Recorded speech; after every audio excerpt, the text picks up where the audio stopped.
I slept with my billionaire boss, and 9 months later, he found out he was the father. His reaction. The dim lights of Manhattan's skyline pierced through the floor-to-ceiling windows of the Callahan Enterprises executive floor, casting long shadows across the empty office space. Alyssa Monique Carter's fingers flew across her keyboard, the gentle tapping echoing in the silence of the late hour. Her corkscrew curls, usually perfectly styled, had started to escape their neat arrangement, framing her face like a rebellious halo. At 26, she had already mastered the art of being indispensable. Every email was perfectly crafted, every meeting meticulously scheduled, every crisis handled before it could reach Nathaniel Callahan's desk. But tonight, something felt different. The air seemed charged with an electricity that had nothing to do with the approaching thunderstorm outside. Still here, Ms. Carter. The deep voice sent a shiver down her spine. Nathaniel, Nate. Callahan stood in the doorway of his office, his 6'2" frame cutting an imposing figure against the city lights. His steel blue eyes held that intensity that made billion-dollar deals crumble. But tonight, there was something else there, something raw, less controlled. Just finishing the Anderson merger documents, Mr. Callahan, Alyssa replied, proud that her voice remained steady, despite the way her heart thundered in her chest. The familiar scent of his Bleu de Chanel cologne wrapped around her like a silk scarf, making it harder to maintain her professional facade. Anderson can wait until morning. He loosened his tie, a gesture so uncharacteristic it made her pause. Nate Callahan was always impeccable, always in control. The man who turned Wall Street on its head before he hit 30 didn't do casual, didn't do spontaneous. Yet here he was, his jacket discarded, his crisp white shirt sleeves rolled up to reveal strong forearms. "I'd rather finish it now," she insisted, forcing her eyes back to the screen. "You have the meeting at 8 a.m., I know." He moved closer, and she could feel the heat radiating from his body.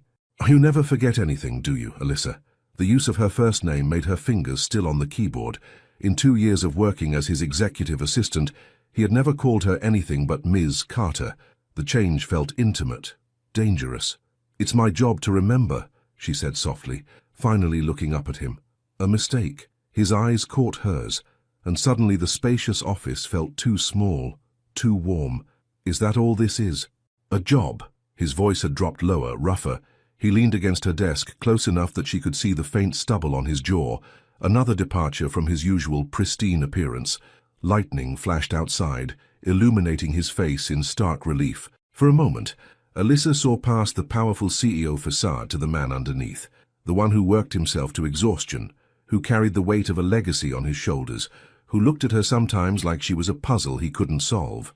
"Mr. Callahan." "Nate," he corrected, his hand moving to brush a stray curl from her face. The touch sent electricity through her body, making her breath catch. "Tonight, I'm just Nate." Warning bells rang in Alyssa's head. She had worked too hard to get where she was. Growing up in Brooklyn with her grandmother, she had learned early that success required sacrifice, especially for a black woman in corporate America.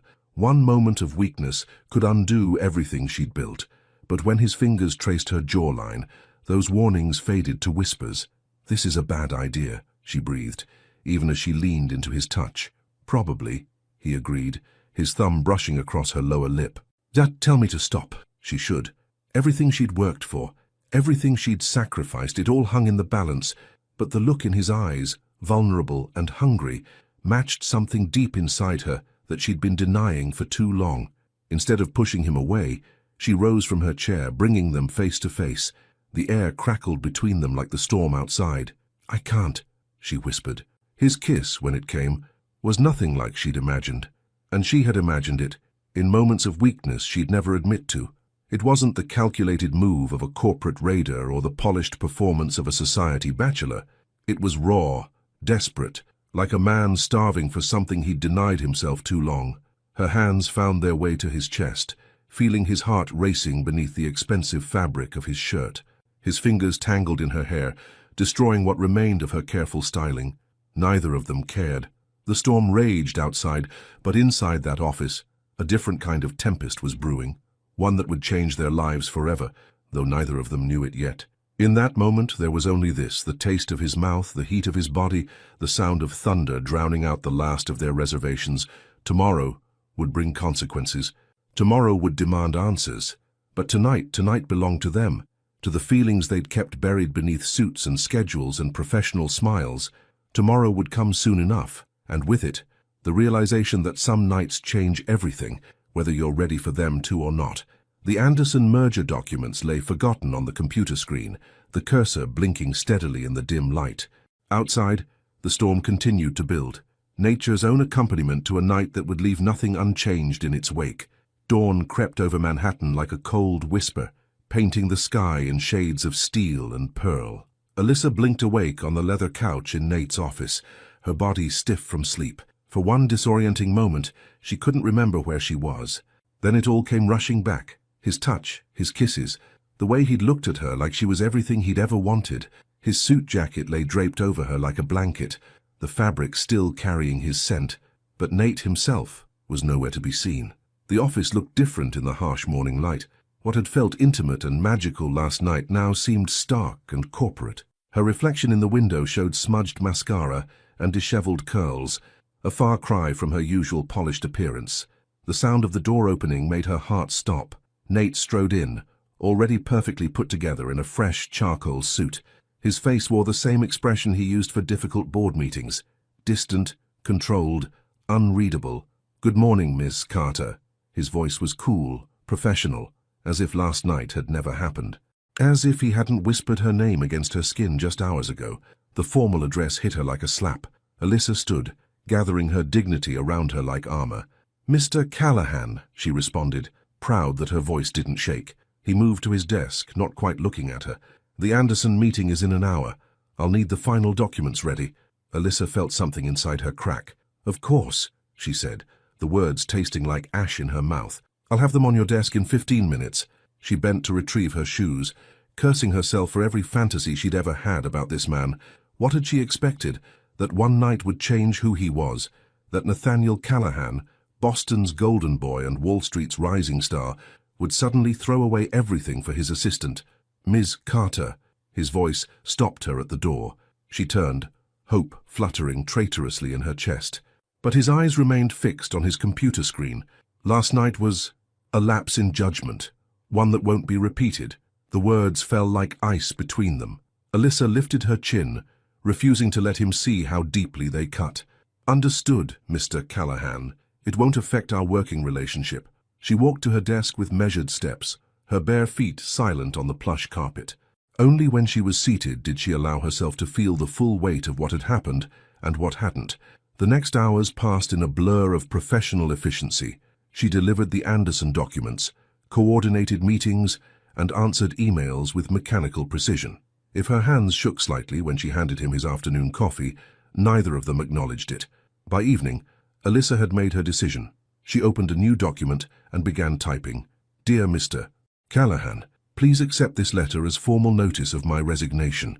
The words blurred on the screen as tears threatened to fall. She blinked them back fiercely. She would not cry, not here, not where he might see. "Is everything all right, Miss Carter?" Alyssa looked up to find Olivia Martinez, one of the junior executives, watching her with concern. "I'm fine," she said automatically, closing the resignation letter. "Just tired. You look a little pale. Maybe you should go home early." Home. The word echoed hollowly. Her apartment in Brooklyn felt impossibly far away. "I have a few things to finish first." But as the office emptied and the sky outside darkened, Alyssa found herself unable to complete the letter. Every attempt felt like admitting defeat. She had worked too hard to let one night, one mistake, drive her away. Her grandmother's voice echoed in her memory. "Baby girl, you're twice as good as any of them. Don't you ever let anyone make you run." The nausea that had been building all day suddenly intensified. Alyssa barely made it to the bathroom before emptying her stomach. As she knelt on the cold tile floor, a terrible suspicion began to form. No, it couldn't be.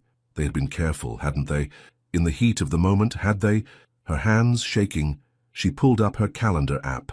The dates stared back at her, damning in their clarity. She was late. Not by much, but for someone as regular as clockwork. The world seemed to tilt on its axis. Alyssa gripped the edge of the sink, staring at her reflection in the mirror. The woman looking back at her seemed different somehow. Scared, yes, but also stronger than she'd realized. She wouldn't run, but she wouldn't stay either. Not like this.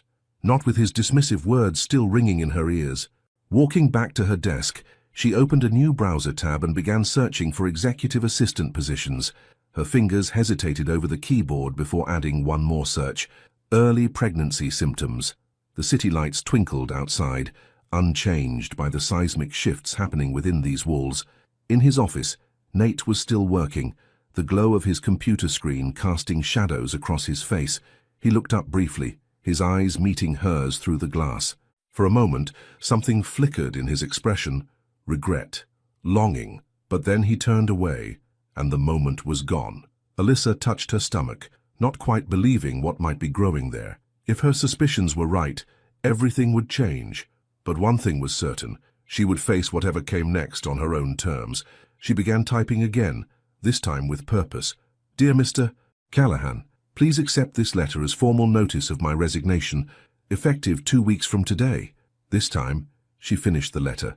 Her hands were steady as she printed it out, the paper warm against her fingers. Tomorrow, she would place it on his desk before he arrived. Tomorrow, she would begin planning for a future she had never imagined. But tonight, she allowed herself one last moment of weakness. Standing at her desk, she looked at him through the glass walls of his office, the man who had turned her world upside down and would never know just how completely. Goodbye, Nate, she whispered, gathering her things. Then she walked to the elevator, her heels clicking against the floor in a rhythm that sounded like endings, and perhaps, though she didn't know it yet, beginnings too. 8 months had passed since Alyssa walked out of Callahan Enterprises, each day bringing new challenges and revelations. Now, standing in her Brooklyn apartment's bathroom, she studied her reflection in the mirror. Her hand rested on her prominent baby bump, visible even through her silk nightgown. The morning sickness had finally subsided, replaced by a different kind of discomfort, the weight of impending motherhood and unspoken truths. You're going to be late for your appointment, baby girl, her grandmother, Rose, called from the kitchen. The smell of ginger tea wafted through the apartment, a remedy that had helped Alyssa through her roughest morning sickness days. Coming, Gran, she replied, giving herself one last look. Her curls were pulled back in a neat bun, her makeup subtle but perfect. Old habits died hard.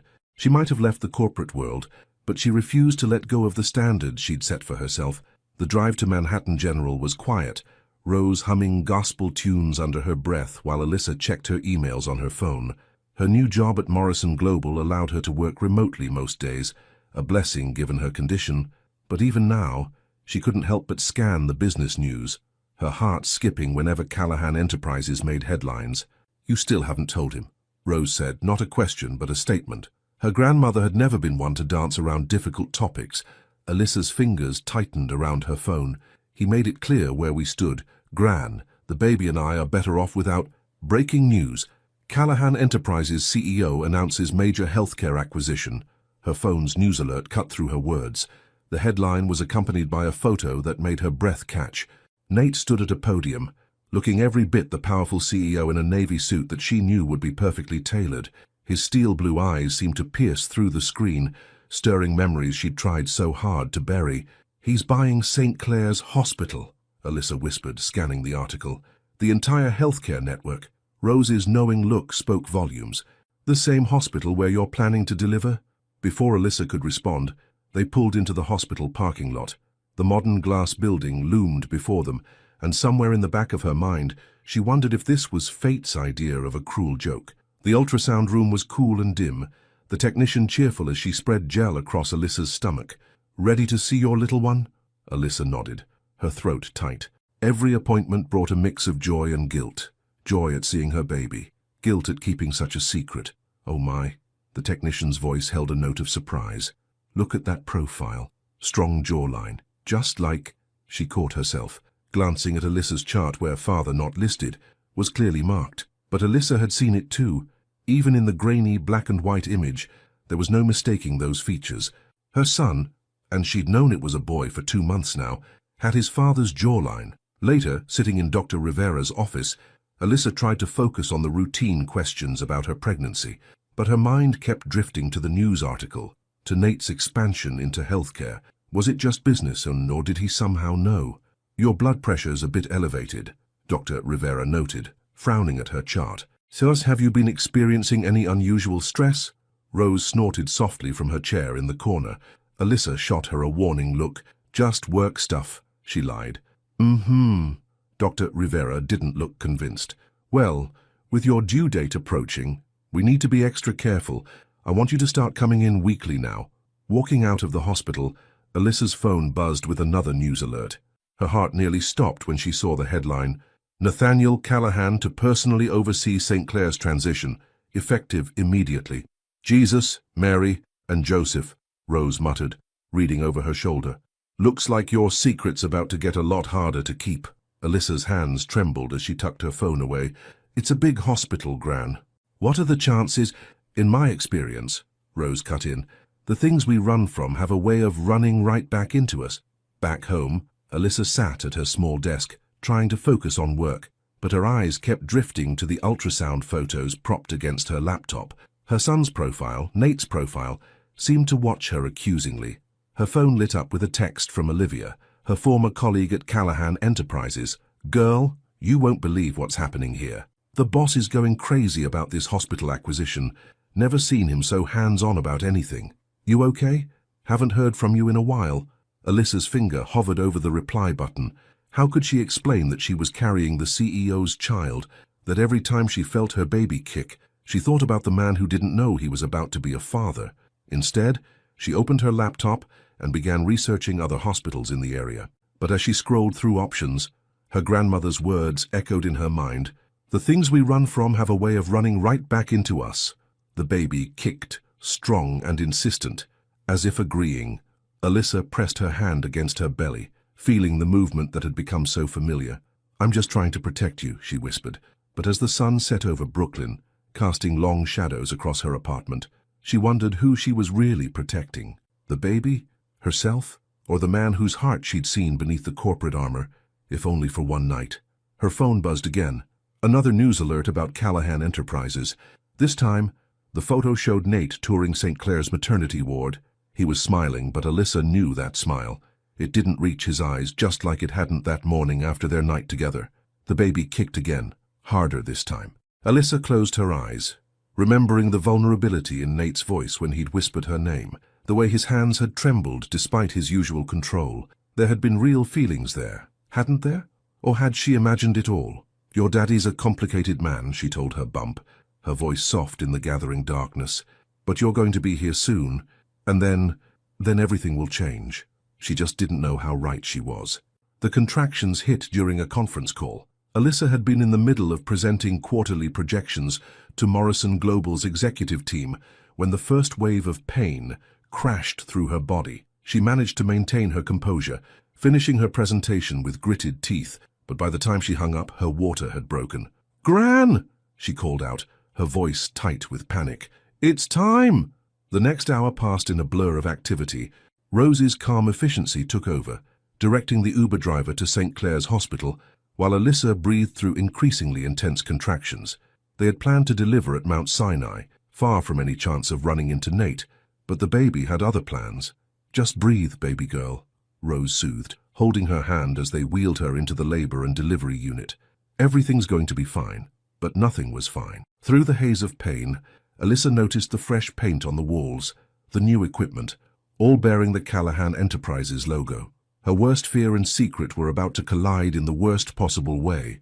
Dr. Rivera met them in the delivery room, her face concerned. "The baby's heart rate is elevated," she announced after checking the monitors, "and your blood pressure is too high. We need to prep for an emergency C-section."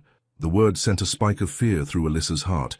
This wasn't how it was supposed to happen. She wasn't ready. She hadn't prepared for this. She hadn't... "Mrs. Carter," a nurse appeared at her bedside. "We need your emergency contact information for the forms." "I'm her grandmother," Rose started to say, but the nurse shook her head. "Hospital policy requires us to notify the father, if he's listed." Alyssa's next contraction hit so hard she saw stars. Through the pain, she heard Dr. Rivera's voice. "The father isn't Nathaniel Callahan." The words escaped before Alyssa could stop them, torn from her by pain and fear. "The father is Nathaniel Callahan." The room fell silent, except for the steady beep of monitors. Then everything exploded into motion.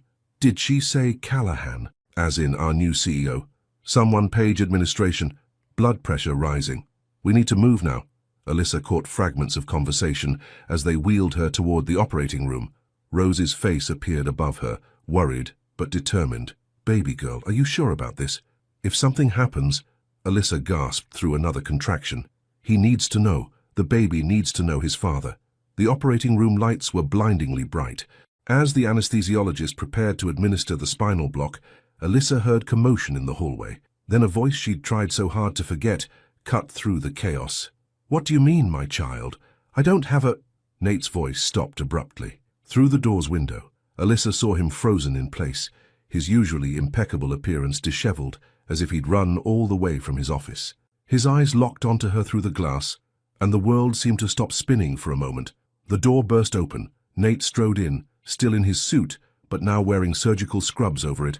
His face was a storm of emotions: shock, anger, fear, and something else. Something that made Alyssa's heart twist. "Why didn't you tell me?" His voice was rough, barely controlled. Before she could answer, another contraction seized her, and the monitors began beeping urgently. "Mr. Callahan," Dr. Rivera's voice was sharp. "We need to operate now. Either step out or stay quiet." To everyone's surprise, including Alyssa's, Nate moved to her side. His hand found hers, warm and steady despite the tremor she felt in his fingers. "I'm staying," he said, his eyes never leaving Alyssa's face. The next few minutes were a blur of sensation. The cold antiseptic on her skin, the pressure of the spinal block, the strange tugging feeling as they operated. Through it all, Nate's hand remained in hers, his thumb tracing circles on her palm just like he had that night so long ago. Then, cutting through the haze of medication and emotion, a strong cry filled the room. "It's a boy," Dr. Rivera announced. A beautiful, healthy boy. Alyssa couldn't see past the surgical drape, but she could see Nate's face as he looked at their son for the first time. The careful mask he always wore cracked completely, revealing raw wonder and love that took her breath away. "He's perfect," Nate whispered, his voice thick with emotion. Then his eyes met hers, and the storm of feelings there made her heart stop. "He's ours." The baby was cleaned and wrapped, then brought to them. As Alyssa held her son for the first time, she saw what the ultrasound had hinted at. He was undeniably Nate's child, from the strong jawline to the already serious expression. "Alexander," she said softly, the name she'd chosen months ago. Alexander Rose Callahan. Nate's sharp intake of breath made her look up. His eyes were suspiciously bright as he reached out to touch their son's tiny hand. "You gave him my name." "He was always yours too," Alyssa admitted, tears finally spilling over. "I was just scared." "We have a lot to talk about," Nate said, his voice gentle but firm. The anger wasn't gone. She could see it simmering beneath the surface, but it was tempered by something stronger. "But right now, our son needs us both." As if in agreement, Alexander grabbed his father's finger with surprising strength. The gesture seemed to undo Nate completely. He pressed his forehead to Alyssa's, his breath shaky. "I thought I'd lost you," he whispered, so quietly only she could hear. "Both of you." Outside the operating room, the hospital continued its busy routine. Somewhere, board members were probably having fits about their CEO's sudden disappearance. Rumors were likely already spreading through both their companies, but in that moment, none of it mattered. They had created something larger than themselves, something that would force them to face all the feelings they'd tried to bury. As Alexander drifted to sleep in Alyssa's arms, Nate still holding his tiny hand, she realized there was no more running. The truth was out, raw and beautiful and terrifying. What came next would test them both in ways they'd never imagined. But for now, in the quiet of the operating room, they were just three people beginning a journey none of them had expected. The private suite at St. Clair's Hospital felt more like a luxury hotel than a medical facility. Nate had insisted on the best accommodations, his efficient assistant having transformed the room with fresh flowers and premium amenities within hours of Alexander's birth. But no amount of luxury could ease the tension that crackled between the new parents. Alyssa sat in the hospital bed, carefully adjusting Alexander against her chest as he nursed. The morning sun filtered through the floor-to-ceiling windows, casting a golden glow over her son's dark curls. She could hardly believe he was real, this perfect blend of her and Nate, with his father's strong features softened by sleep. "The board meeting's been postponed." Nate's voice broke the silence. He stood by the window, his suit jacket discarded, shirt sleeves rolled up, an echo of that night 9 months ago. He hadn't left the hospital since Alexander's birth 24 hours earlier, though she'd seen him constantly on his phone, managing the chaos their situation had undoubtedly created. "You don't have to stay," Alyssa said softly, not meeting his eyes. "We're fine here." His laugh was sharp, humorless. "Fine? Is that what we're calling this?" He turned to face her, his steel blue eyes intense. "You kept my son from me for 9 months, Alyssa. None of this is fine." Alexander stirred at his father's raised voice, and Alyssa instinctively curled around him protectively. The gesture wasn't lost on Nate. His expression softened slightly as he watched their son, but the tension in his jaw remained. "I did what I thought was best," she said, her voice steady despite her racing heart. "Best?" He moved closer, his presence filling the room. "You didn't think I had a right to know, to be there for the appointments, the ultrasounds, to help you through the morning sickness. Would you have been?" The question slipped out before she could stop it. "Gastor, would it have been like that morning after? Just another lapse in judgment to be managed?" The words hung between them, heavy with 9 months of unspoken pain. Nate flinched as if she'd struck him. "You don't know what I would have done," he said, his voice low and intense. "You didn't give me the chance." Before Alyssa could respond, the door opened. Rose walked in, stopping short when she felt the tension in the room. "I brought your favorite tea, baby girl," she said, setting a cup on the bedside table. Her eyes moved between Alyssa and Nate, assessing. "Thank you, Gran." Alyssa managed a smile, grateful for the interruption. Alexander finished nursing, and Rose stepped forward. "Let me take him for a bit. You two clearly have things to discuss." Alyssa hesitated, but her grandmother's expression brooked no argument. With practiced ease, Rose scooped up Alexander, cooing softly. "Come on, little man. Let's give your mama and daddy some time to sort themselves out." The door closed behind them with a gentle click, leaving Alyssa and Nate truly alone for the first time since the birth. "Your grandmother knew?" Nate asked, running a hand through his usually perfect hair. "Who else?" "Just Dr. Rivera." Alyssa adjusted her hospital gown, missing the weight of Alexander in her arms. "I didn't tell anyone at work, not even Olivia." His question surprised her. She'd forgotten how observant he was, how he noticed the small details of his employees' lives. "No one," she repeated. "I left Callahan Enterprises before I started showing." Nate moved to sit in the chair beside her bed, close enough that she could smell his familiar cologne. The scent brought back memories she'd tried so hard to suppress. His hands in her hair, his lips on her neck, the way he'd whispered her name like a prayer. "I looked for you," he said quietly, the admission seeming to cost him something. "After you left. But you'd changed your number, moved apartments. I didn't want to be found."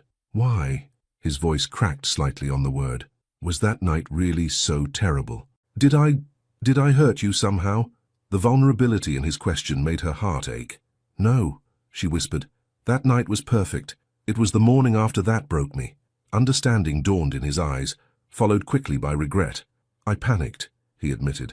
"I'd wanted you for so long, fought so hard against it because you were my employee, because I thought it would complicate everything. Then that night happened, and it was more than I'd ever imagined, and I got scared." Nathaniel Callahan scared. She tried for sarcasm, but her voice trembled. "Terrified," he corrected, reaching for her hand. She let him take it, his thumb finding that spot on her palm that always made her shiver. "You made me feel things I couldn't control. For a man who built his life on control, it was easier to push me away," she finished. "Easier, yes, but not better." His eyes met hers, raw with honesty. "I've regretted that morning every day since." A knock at the door interrupted them. A nurse entered with Alexander's chart, and the moment shattered. Nate dropped her hand, standing to pace by the window again. "The pediatrician will be by soon," the nurse informed them, checking monitors. "And Mr. Callahan, your assistant, called. The press is gathering outside. They're asking for a statement about the baby." Reality crashed back in. Of course there would be press. The CEO of Callahan Enterprises having a secret baby with his former executive assistant. It was the kind of scandal that would dominate business news for weeks. "I'll handle it," Nate said, his CEO mask slipping back into place. But when the nurse left, he turned back to Alyssa, his expression softening. "We need to talk about how we're going to handle this, all of it." "I won't keep you from him," Alyssa said quickly. "We can work out a custody arrangement." "Stop," his voice was sharp. "Is that what you think I want? Some cold, legal arrangement where we pass our son back and forth like a business contract? What do you want, Nate?" She was tired, emotionally drained and suddenly terrified of his answer. He moved to her bedside again, sitting closer this time. "I want to know my son. I want to be there for every moment I've already missed. I want—" He broke off, struggling with words in a way she'd never seen before. "I want a chance to prove that mourning wasn't who I really am, that I can be the man you saw that night, the one who wasn't afraid to feel something real." Before she could respond, Rose returned with Alexander. The baby was fussing, his little face scrunched up in displeasure. Without thinking, Nate reached for him, and Rose placed Alexander in his father's arms. The transformation was immediate. Alexander quieted, looking up at Nate with unfocused eyes. Nate's entire body softened as he held his son, wonder replacing the tension in his features. "Hey, buddy," he whispered, voice thick with emotion. "I'm your dad. I'm sorry I'm late to the party, but I'm here now. And I'm not going anywhere." Watching them together, Alyssa felt tears slip down her cheeks. Rose squeezed her shoulder gently. "Sometimes," her grandmother murmured, "the hardest walls to break down are the ones we build ourselves." The sun continued its journey across the sky, casting long shadows in the hospital room. Outside, reporters waited for their story. Somewhere, board members and executives were demanding explanations. But inside this room, something was shifting, changing, healing. It wasn't forgiveness, not yet, but it was a beginning. Callahan Enterprises CEO's secret love child, business world shocked by hidden romance. From executive assistant to mother of billion-dollar baby, Wall Street's most eligible bachelor no more. Nathaniel Callahan's hidden family revealed. The headlines screamed from every business publication and gossip site, each more sensational than the last. Alyssa scrolled through them on her phone, her stomach churning as she sat in the back of Nate's bulletproof SUV. Alexander slept peacefully in his car seat, blissfully unaware of the media frenzy surrounding his existence. "Don't read that trash," Nate said from beside her, not looking up from his laptop where he was reviewing the press statement his PR team had prepared. He'd insisted on driving them home from the hospital himself, though his security team followed in separate vehicles. "Easy for you to say," Alyssa replied, her voice tight. "You're being painted as the powerful CEO with a secret passion. I'm being called a gold digger who trapped you with a baby." Nate's head snapped up, his eyes flashing dangerously. "What? Show me." "It doesn't matter." She locked her phone, turning to check on Alexander instead. Their son's peaceful face centered her, reminding her what was truly important. "It matters to me." Nate's voice was soft but intense. He closed his laptop, shifting closer to her in the back seat. "Alyssa, look at me." She did, struck again by how different he looked from his usual corporate self. He'd forgone his suit jacket, his crisp white shirt wrinkled from hours at the hospital. Dark stubble shadowed his jaw, and his usually perfect hair was slightly disheveled from running his hands through it, a nervous habit she'd forgotten about. "No one gets to paint you as anything less than what you are," he said firmly. "You're brilliant, capable, and you've carried and protected our son alone for 9 months. If anyone tries to smear your name—" "You can't control everything, Nate," she interrupted gently. "Especially not now." The truth of her words seemed to hit him hard. Control had always been his shield, his way of managing a world that had taught him early that vulnerability was weakness. But a baby changed everything. As if to prove her point, Alexander chose that moment to wake up crying, the sharp, hungry wail that Alyssa had quickly learned to recognize. Without thinking, she reached for him. But Nate was faster. "I've got him," he said, carefully unbuckling the car seat. His large hands looked almost comically gentle as he lifted their son, supporting his head with practiced care. He'd made the nurses show him exactly how to hold the baby properly. "He's hungry," Alyssa explained, already reaching for the nursing cover in her bag. "Here, let me—" "Sir," Nate's driver called from the front, "we have paparazzi ahead." Sure enough, a group of photographers had gathered outside Alyssa's Brooklyn apartment building. Nate's jaw tightened as he looked at them through the tinted windows. "Take us to my penthouse instead," he ordered, then turned to Alyssa. "It's secure, private, and has better security, just until this dies down. Nate, please." His voice was soft, almost pleading. "Let me protect you both, just for now." Alexander's cries grew more insistent. Alyssa looked at the photographers, then at her son's red face, and nodded. Just for now. The drive to Manhattan was tense, broken only by Alexander's feeding and Nate's quiet phone calls arranging for Alyssa's essentials to be brought from her apartment. By the time they pulled into the private garage of his building, the sun was setting over the city. Nate's penthouse was exactly as she'd imagined it would be. sleek, modern, and impeccably decorated in shades of grey and blue, but something was different.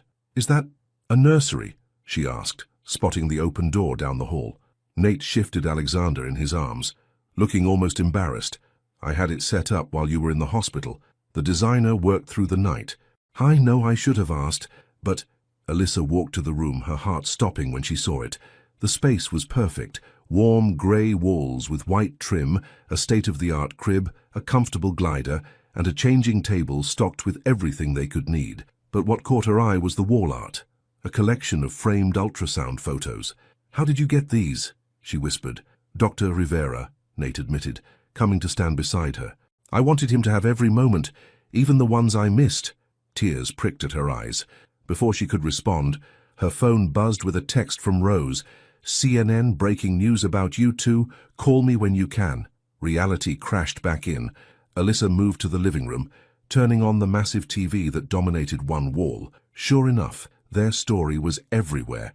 In breaking business news, Callahan Enterprises stock has responded positively to CEO Nathaniel Callahan's surprise fatherhood announcement, the anchor was saying. Sources close to the company suggest this personal development might soften Callahan's notorious hard-edge image. "Turn it off," Nate said, handing Alexander to her. He ran a hand through his hair, his frustration visible. "This isn't how I wanted it to be."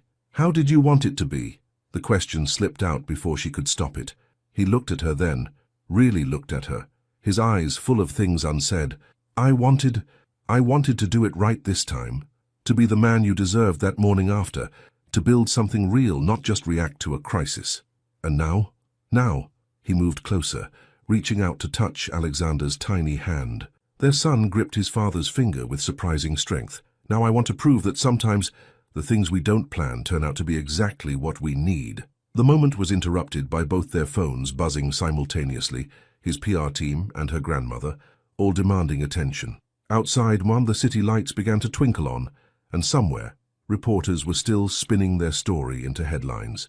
But in that moment, watching Nate make silly faces at their son while still holding his finger, Alyssa felt something shift in her heart. This wasn't the careful, controlled fall into love she might have once dreamed of. It was messy, complicated, and completely public. It was also, perhaps, exactly what they both needed to finally break down the walls they'd built around their hearts. "We should probably feed him again before bed," she said softly. "I'll warm up the bottle you pumped earlier," Nate replied, already heading to the kitchen with the efficiency that made him such a successful CEO. "Nate!" she called after him. He turned, one eyebrow raised in question. "Thank you, for the nursery, for trying." His smile, soft and real, was nothing like his corporate mask. "Always, Alyssa, always." 3 weeks into their temporary arrangement, Alyssa woke to the sound of Nate's voice drifting through the baby monitor. It was 3 a.m., and instead of calling for the night nurse he'd insisted on hiring, he was handling Alexander's feeding himself. "And that's how hostile takeovers work, buddy," she heard him saying softly. "But don't worry. Daddy's going to teach you how to be a better kind of businessman. One who builds things up instead of tearing them down." Alyssa slipped out of the guest room, though it was more luxurious than any hotel she'd ever stayed in, and padded down the hallway. She paused in the nursery doorway, her heart catching at the sight before her. Nate sat in the glider, his silk pajama top unbuttoned to hold Alexander against his bare chest for skin-to-skin contact, just as the pediatrician had recommended. His hair was tousled from sleep, and his usual sharp edges were softened by exhaustion, and something else, something that looked remarkably like peace. "Your mama taught me that," he continued, unaware of her presence. "She never compromised her integrity, never let power corrupt her spirit. That's why I fell—" He caught himself, finally noticing her in the doorway. Hey," she replied softly, moving into the room. "You didn't have to get up. That's why we have the nurse. I wanted to—" His voice was rough with fatigue, but his eyes were clear as they met hers. "I've missed too much already." Alexander made a small sound of contentment. His tiny hand splayed across his father's chest. The sight made Alyssa's throat tight. This wasn't the Nate Callahan that Wall Street knew, the ruthless CEO, the master strategist. This was just a father, learning to love in ways that terrified and transformed him. "You're good with him," she said, perching on the ottoman near the glider. "I had a good teacher." His smile was soft, genuine. You make it look so natural. Trust me, I'm terrified half the time." The admission slipped out easily in the pre-dawn quiet. "Every time he cries, every time he gets a little warm, I worry I'm doing something wrong." "You're amazing with him." Nate's voice carried absolute conviction. "You're strong, patient, loving, everything he needs. Everything." The word hung between them, heavy with unspoken meaning. Nate's eyes darkened. "Alyssa?" A cry from the kitchen interrupted them, the bottle warmer signaling it was done. Alyssa stood quickly. "I'll get it." She escaped to the kitchen, her heart pounding. These moments kept happening. Quiet, intimate exchanges that threatened to crack the careful walls they'd built. Living together, even temporarily, made it harder to maintain professional distance. She found the bottle and tested the temperature on her wrist, a motion that had become second nature. When she returned to the nursery, she stopped short. Nate had stood up and was swaying gently with Alexander, humming what sounded suspiciously like an Eminem song under his breath. "Really?" She couldn't help but smile. "I'll lose yourself as a lullaby." "Hey, it's never too early to learn about seizing opportunities," he defended, but his eyes crinkled with amusement. He reached for the bottle, but she shook her head. "Let me." She held out her arms for Alexander. The transfer of their son between them brought them close, too close. Nate's scent enveloped her, familiar and intoxicating. His fingers brushed her arms as he handed over the baby, and the touch sent electricity through her body. "I've been thinking," he said, his voice low and intimate in the dim room. "Maybe we should make this arrangement permanent." Alyssa's head snapped up. "What? Not like that." He backtracked quickly, running a hand through his hair. "I mean, the penthouse has better security. It's closer to both our offices, and Alexander already has his nursery set up here. You could have the entire East Wing, complete privacy. It would be easier for both of us to be present in his life. Living together," her voice came out shakier than she intended. "Nate, we can barely make it through dinner without the tension." "What tension?" He stepped closer, his eyes intense. "The tension of pretending we don't feel anything, of acting like that night meant nothing, of ignoring the fact that every time I see you with our son, I fall." "Don't," she cut him off, clutching Alexander closer. "Don't say things you can't take back in the morning." Pain flashed across his face. "I deserved that," he admitted quietly. "But Alyssa, I'm not that man anymore. That morning, I was a coward. I let fear dictate my actions, and I lost the best thing that ever happened to me." "Which best thing?" she asked, her voice barely a whisper. "That night, or this?" She nodded toward Alexander, who was contentedly drinking his bottle, oblivious to the emotional storm brewing around him. "Both." Nate's honesty was disarming. "Everything. You gave me everything I never knew I needed, and I threw it away because I was too scared to admit what I felt." A notification chimed on his phone, probably another email from the office. The sound seemed to break the spell of the moment. Alyssa stepped back, creating distance between them. "We should focus on Alexander," she said, falling back on practicality. "That's what matters now." "Is it?" Nate challenged softly. "Is that all that matters between us?" Before she could answer, Alexander finished his bottle and began fussing. The familiar routine of burping and changing him gave Alyssa a moment to collect herself. By the time she laid him back in his crib, she had her emotions under control again, or so she thought, until she turned to find Nate watching her with an expression that made her heart stop. "You're right," he said, moving toward the door. "We should focus on Alexander. But Alyssa," he paused in the doorway, his silhouette outlined by the hallway light, "I'm not giving up this time, on any of it." He left her there, standing in the nursery with her sleeping son and a heart full of dangerous hope. Through the floor-to-ceiling windows, she could see the city beginning to wake, the first hints of dawn painting the sky in shades of promise. "Your daddy's going to be trouble," she whispered to Alexander. "He's going to make me believe in second chances." The baby slept on, peaceful and perfect, while his parents grappled with feelings too big for the careful boxes they'd tried to put them in. Outside, another day was beginning in the city that never sleeps, but inside the penthouse, something else was awakening, something that felt dangerously like love. The call came during a board meeting. Nate was in the middle of presenting Callahan Enterprises' quarterly projections when his private line rang, the one reserved for family emergencies. His heart stopped when he saw the caller ID, St. Clair's Hospital. "Alexander's running a high fever." Alyssa's voice was tight with panic. "The pediatrician wants us to bring him in immediately." The next hour was a blur. Nate vaguely remembered barking orders to postpone the meeting, his carefully maintained CEO composure cracking as he raced to the hospital.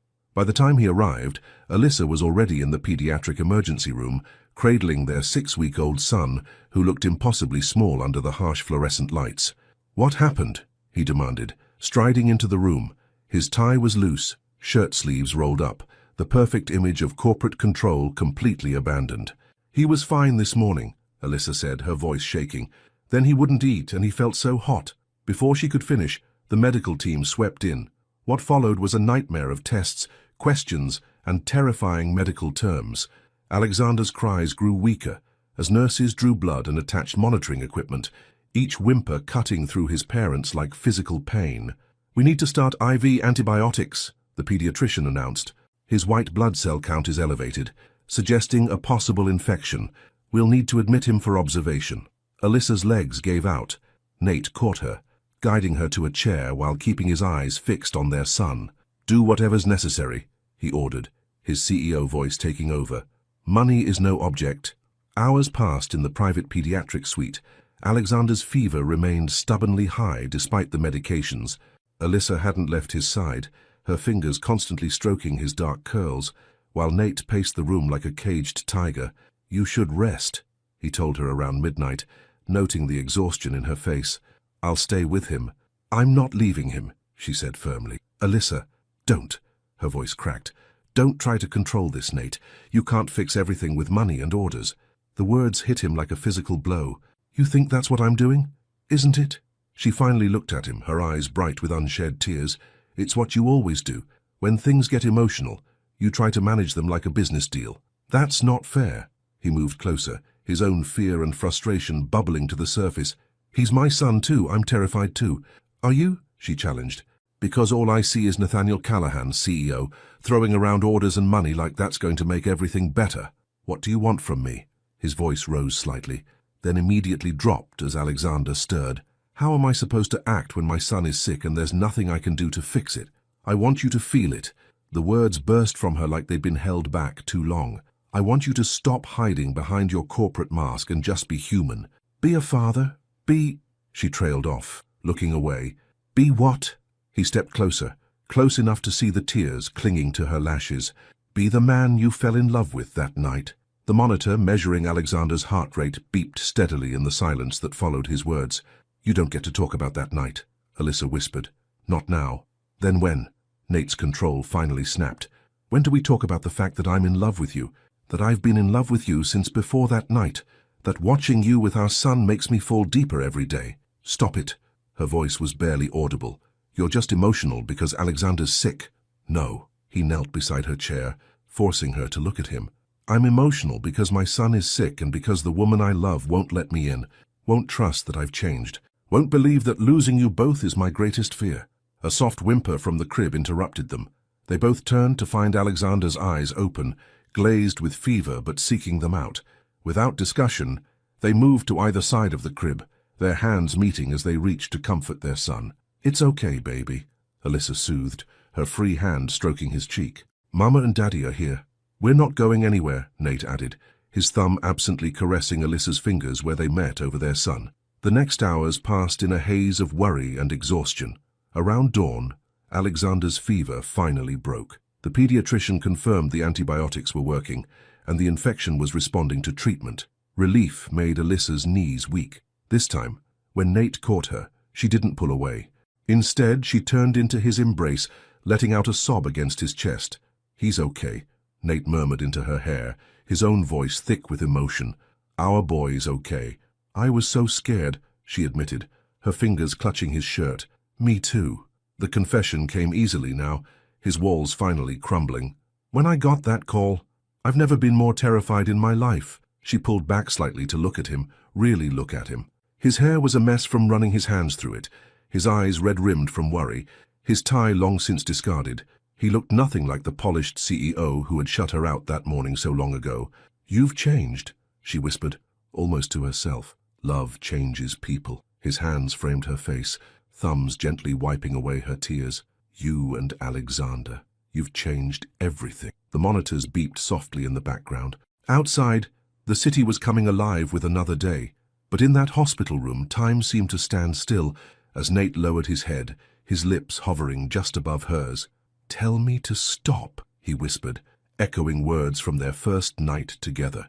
This time, Alyssa answered by closing the distance herself. The kiss was gentle, tender, filled with all the fear and relief and love they'd been holding back. When they parted, Alexander made a small sound of contentment, as if approving of his parents finally finding their way back to each other. "We still have a lot to talk about," Alyssa said softly, but her hands remained on Nate's chest, feeling his heart beat under her palms. "We have time," he promised, pressing his forehead to hers. "All the time in the world." In the crib, Alexander drifted back to sleep, his fever gone, his tiny face peaceful. His parents stood watch over him, their hands entwined, their hearts finally beginning to heal. 2 days after Alexander's release from the hospital, reality came knocking in the form of Patricia Winston, head of Callahan Enterprises' PR department. She arrived at the penthouse just as Alyssa was finishing Alexander's morning feeding, Nate watching them both with undisguised tenderness from his position on the couch. "We need to discuss your public image," Patricia announced without preamble, spreading magazines across the coffee table.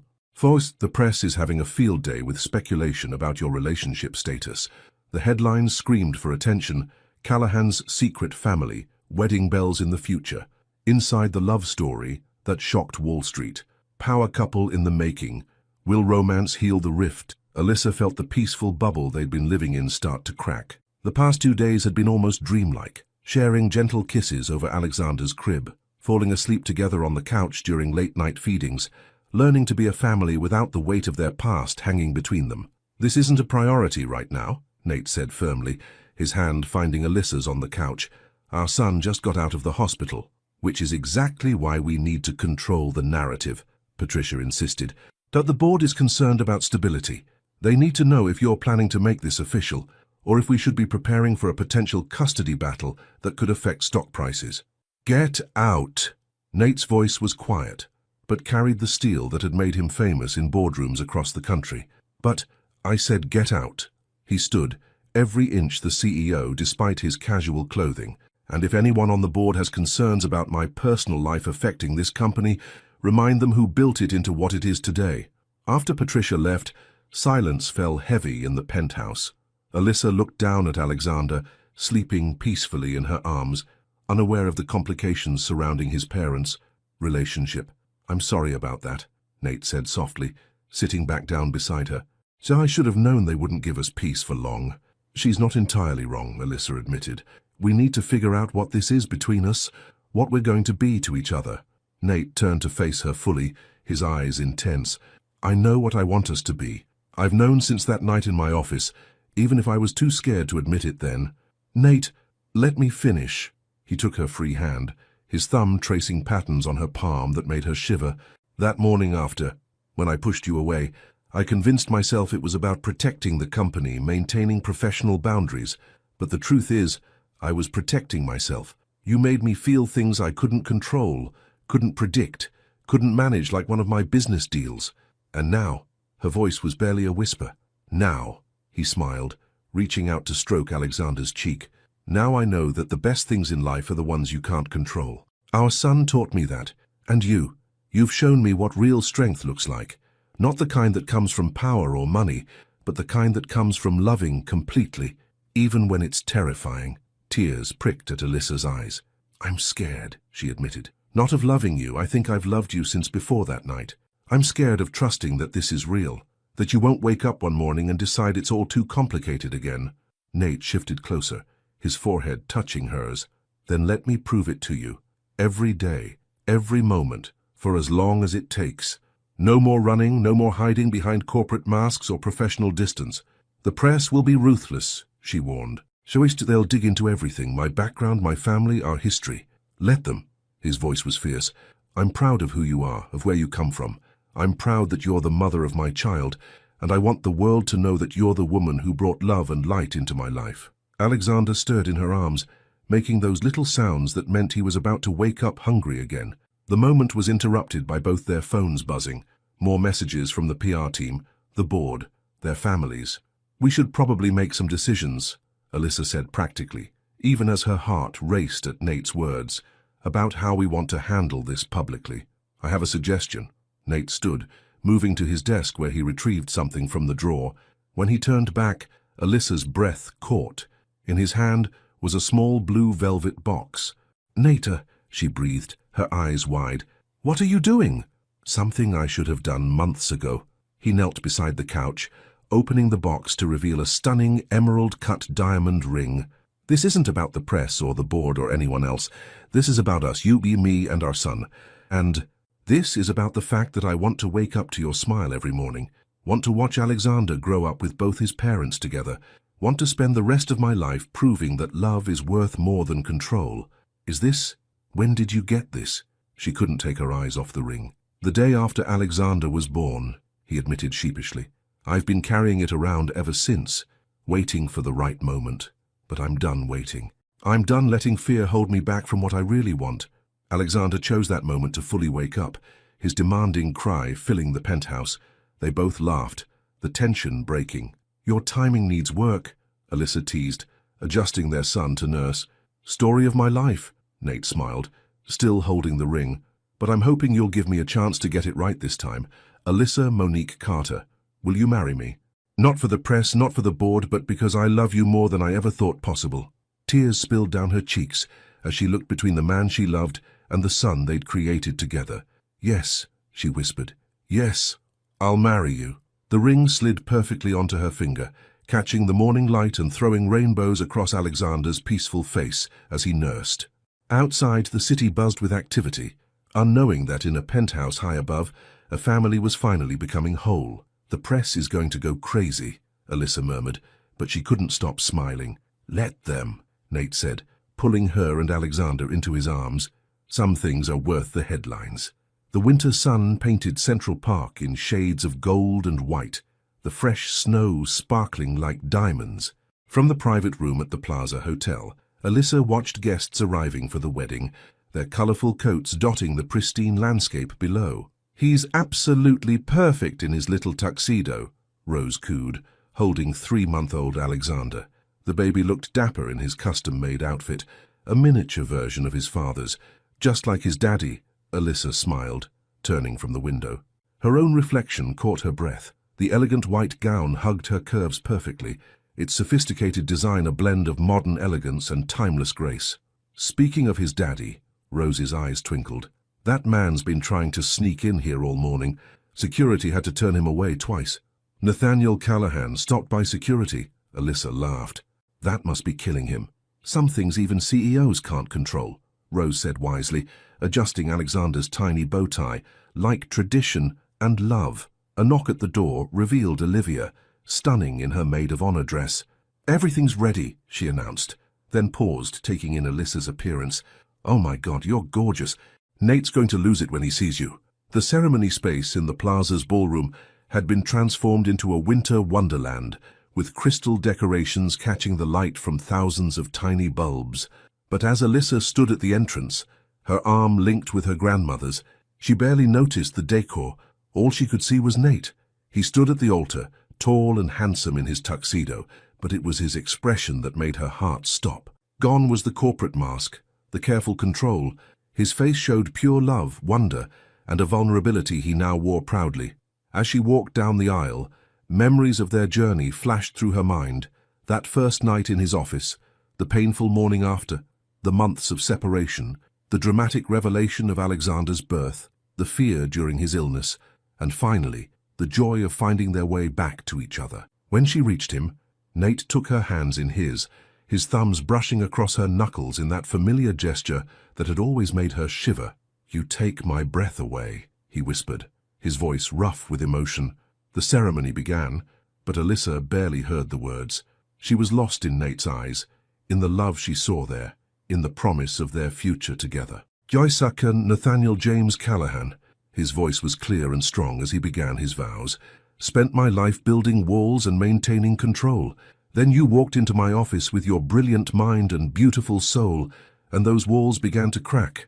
I fought it, tried to protect myself from feeling too much, and in doing so I almost lost everything that mattered. But you gave me a second chance. You and our incredible son showed me that real strength isn't about control. It's about having the courage to love without limits. I promised to spend every day proving worthy of that love, to be the husband and father you both deserve, and to never let fear stand in the way of us again. Tears slipped down Alyssa's cheeks as she began her own vows. I, Alyssa Monique Carter, learned early that success meant being twice as good, twice as strong, twice as careful. I built my own walls, thinking they would protect me, but you saw through them, saw me, even when I was trying to hide. Our journey hasn't been easy or traditional, but it's been real. You've shown me that true love isn't about being perfect, it's about being perfectly matched, flaws and all. I promise to stand by you as your partner, your equal, to raise our son with all the love and strength we both bring to this family, and to never let go of the magic we create together. Rose stepped forward with Alexander, who immediately reached for both his parents. Laughter rippled through the guests as Nate took their son in his arms, holding him between them as they exchanged rings. "Oh, by the power vested in me," the officiant smiled, "I now pronounce you husband and wife. You may kiss the bride." Nate's kiss was gentle but full of promise, one hand still holding Alexander, while the other cupped Alyssa's face. When they parted, their son's happy gurgle seemed to express everything their hearts were feeling. The reception was a blend of elegant sophistication and warm intimacy. The business world's elite mingled with Alyssa's family from Brooklyn, while Alexander was passed around like a precious treasure, charming everyone he met. "Mrs. Callahan," Nate's voice was warm in her ear as they shared their first dance. "How does it feel?" "Perfect," she smiled, then added with a teasing glint, "though I'm keeping Carter professionally. Can't have people thinking I slept my way to the top." His laugh was free and genuine, a sound that had become wonderfully common in recent months. "You're going to run that company one day," he said seriously, "because you're brilliant, not because you're my wife. One step at a time," she said softly. "We have a lifetime to figure it all out." Later, as the party wound down, they stood on the hotel's balcony. Alexander slept peacefully in Nate's arms, while snow fell gently around them. The city stretched out below, its lights twinkling like stars fallen to earth. "Any regrets?" Alyssa asked, leaning into his side. "Just one," he replied, pressing a kiss to her temple. "That I wasted so much time being afraid of this, of us." "No time was wasted," she said wisely. "Every moment led us here, made us who we are, gave us our son. Sometimes the longest road is the one that leads you home." Nate shifted Alexander to one arm so he could pull Alyssa closer. "You are my home," he whispered. "You and this little guy. Everything else, the company, the press, the expectations, it's just background noise." The snow continued to fall, dusting their shoulders with diamond-like crystals. Below, the last of the guests were leaving, their cars creating tracks in the fresh snow. Tomorrow would bring new challenges, new adventures, new chapters in their story. But tonight, in this moment, they were simply a family. A man who had learned that love was stronger than control. A woman who had found that vulnerability could be its own kind of strength. And the beautiful baby boy who had brought them back together. "I love you," Nate murmured, his voice carrying all the emotion of their journey. "I love you too," Alyssa replied, her heart full of joy and promise. "Always." Alexander sighed in his sleep, his tiny hand gripping his father's lapel, while his other hand reached for his mother's finger. Even in sleep, he kept his parents connected, just as he had from the moment of his existence. Together they stood, watching the snow fall over their city, their love story written not in business deals or power plays, but in the quiet moments of truth, in the courage to feel deeply, and in the endless possibilities that lay ahead. For sometimes the greatest adventures begin not with a business plan, but with a single night of letting go. And sometimes the most powerful empires are built not in boardrooms, but in the heart, where love rules without limits and family is the only bottom line that truly matters. The end. If you were in Alyssa's shoes, would you have hidden the pregnancy from Nate even after he hurt you that morning? Or do you believe that regardless of the pain, he had the right to know about the child from the start? Think about it. On the one hand, we have a hurt woman who was treated like a mistake after a special night. On the other, a man who, despite his fears and failings, had a right to know that he was going to be a father. Alyssa's fear was understandable. She didn't want her child to be treated as just another deal in Nate's life, but at the same time, hiding the pregnancy meant depriving both father and son of precious moments that will never come again. What would you do in this situation? Would you be able to forgive someone who had hurt you so deeply when you found out that they had changed? Or are some mistakes too big to deserve a second chance? Your participation in the channel is very important. Please leave your opinion in the comments. Thank you so much for watching until the end. If you enjoyed this story, don't forget to subscribe to the channel, leave a like, and comment your thoughts.